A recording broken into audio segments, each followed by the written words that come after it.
יש מפרש לבן באופק מול ענן שחור כבד, כל שנבקש לו יהי. To have the honor to introduce this award to you, and this is too good, so I couldn't refuse. Ido Aharoni. I had the pleasure of meeting you personally and throughout my service representing the State of Israel here in America. And you're one hell of a person. I asked people here, to give me some, the scoop about you, because you have a lot of friends in the house. And there is a consensus that no one can talk like Ido Aharoni. I mean, seriously. If you have never seen him speaking in public, you're up for a treat. I would say he's king of diplomacy, and I would have to agree, you're definitely a charmer. He's like, yes, keep going. I like where it's going. I think, Ido, you've been, and you still are, a great asset to the State of Israel, to the essence of Israeli image, and for the future of Soroka and the Negev tonight. So it is very important that you're here with us tonight, because we're here tonight, and yes, we're far away, but what we're doing here has such an impact on so many people in Israel, in the Negev, and this is exactly what you're all about. Ido, I think that throughout my career, I came across many, I would say, Israeli leaders here in a state, and you're definitely one of my favorite one, and if it was up to me, I would definitely have you here for another 6 years.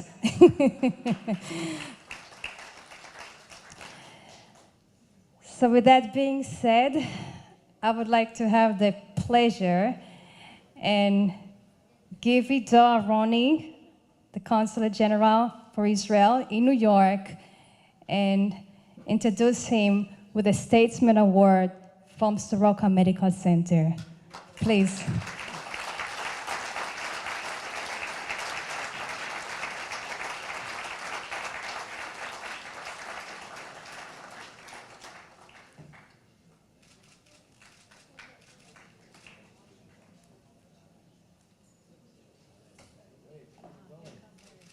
Where are you going? Where are you going? And we have a beautiful work of art that we're proud to present to you.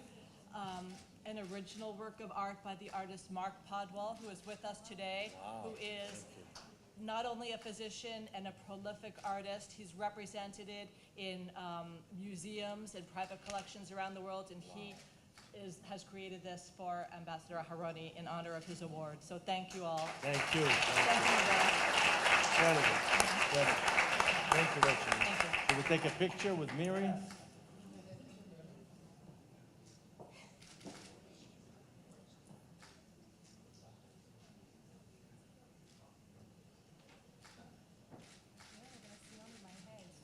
Thank you so much. Now, am I supposed to say something? All right. Now, I guess I'm supposed to speak.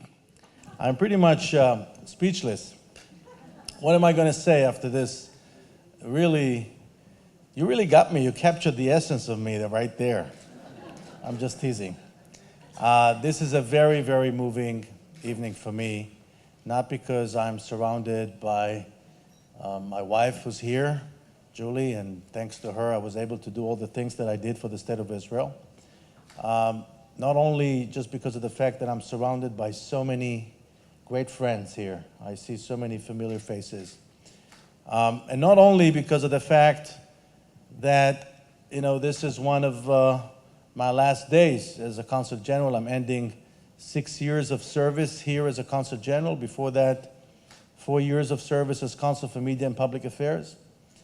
And in between, tens of visits to New York. Many of you had a chance to see me during those visits. So for me, it's an end of a 15-year chapter, really, in which we tried collectively, and some of the people here in the room, like my dear friend Fern Oppenheim, was a big part of that effort, to change the conversation about Israel so that people like yourselves will not only respond to Israel's strife and Israel's weaknesses and Israel's difficulties, but also be given a reason to celebrate Israel for its achievement, for its accomplishment, to celebrate Israel for its place in your heart.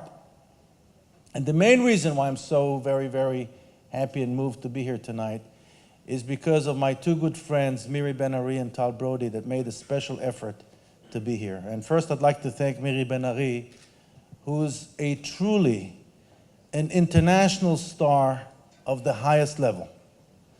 And I don't know if you know that, but she is recognized all over the world, not only in the United States. Perhaps one of the most successful Israelis in the field of popular culture. And for me to hear those great compliments coming from you, I'm humbled, really. And I want to thank you for everything that you've done for us, whether it's in the United Nations or elsewhere. She's active in Latin America, she's active on behalf of Israel, and she's doing all of that out of the goodwill, the goodness of her heart. So thank you, Miri. My dear friend and hero, Tal Brody, is here tonight with his wife, Tirza, and he came especially for me here tonight. And I have to tell you, you can't imagine what it means to have Tal Brody here tonight, for me. This is the person who not only changed Israeli sports forever, but he really changed the character, almost, of Israeli society, because in one brilliant second, he was able to capture the essence, the DNA of the Israeli people when he said, we are on the map, not only in basketball, in everything, if this is the correct quote. Almost. We are on the map, we are staying on the map, not only in sport, but in everything. In everything. You got it from the man himself. So, Dan Abrams started brilliantly introducing Tal. Let me just say a few words about him, because I want you to understand who do we have with us here in the room. Tal Brody, as you heard, had a brilliant basketball career. As a youngster, he won the New Jersey State Championship with his high school team in Trenton, and then went on to play for Illinois, and he was drafted 12 by the Baltimore Bullets at the time, and decided against all, conventional wisdom not to go to the NBA, and to go instead to play for the Israeli team, Maccabi Tel Aviv. Several years later, in fact, a decade later, Tal Brody led the Israeli team to its most unprecedented sporting achievement to date. In 1977, 3.5 million Israelis competed in Europe. Why did we compete in Europe? Last time I checked, Israel was still part of Asia. We were competing in Europe, as you can guess, because of politics, because of the fact that the Asian nations didn't want to have anything to do with us, and we were pushed to compete in Europe. And so 3.5 million Israelis, represented by a team called Maccabi Tel Aviv, faced in the European Championship the Soviet Union team, CSKA, the Red Army team, representing 250 million Soviets, well-trained, well-equipped. We had only one NBA prospect in the team who was towards the end of his career. We had a bunch of second and third-rate college players and a couple of Israeli feisty players. And astonishingly and amazingly, those 12 Israelis were able to defeat the Soviets, 91-79. I remember this as if it happened yesterday. Then when they went on to win the European Championship, defeating in the finals the Italian team. Now, Bill Walton, a Basketball Hall of Famer, is quoted in Nancy Spielberg's movie, which is shooting right now, called On the Map. It's about Tal Brody and his teammates. He's saying on record that this is the most amazing achievement in the history of basketball, what that team was able to achieve in 1977. So I know that many of you remember the Miracle on Ice, but before there was a Miracle on Ice, there was a Miracle on Hardwood in 1977, and it was brought about by Tal Brody and his team. So Tal, thank you for everything that you represent.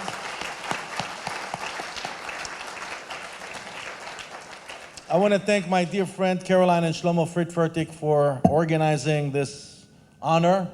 And I want to leave you with one message, which relates to the amazingly moving words that we heard from Ido Aharoni.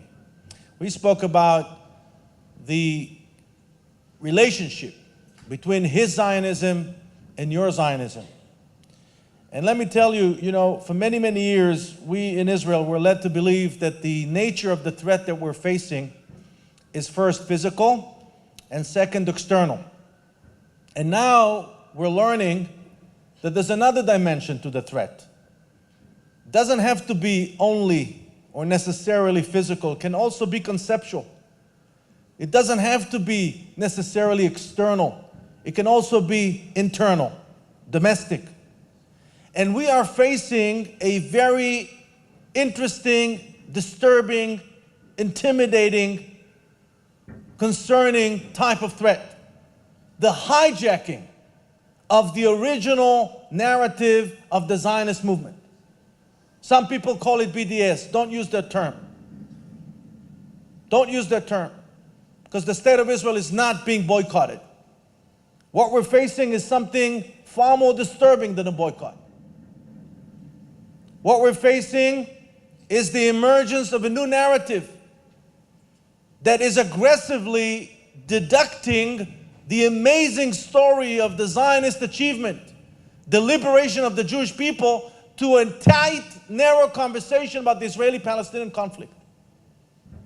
And to those who define Israel only in terms of its conflict, it's very convenient to ignore years and years and years of nation building, pre-statehood, to ignore all the great work that is being done in the Negev by Soroka, by others, to ignore the fact that Israel is a miracle, absorbing millions of people, newcomers. There is no other nation in the world that is actually going into Africa to bring people home. No other nation in the world. Talking about Martin Luther King. We are the only country in the world that is officially marking Martin Luther King Day outside of the United States. Israel was the first. People don't give us credit for it, and the reason why they don't give us credit for it is because our narrative, which Gadi articulated so brilliantly, was hijacked. And it is incumbent upon all of us. This is my mission. This is what I've done for the last 15 years.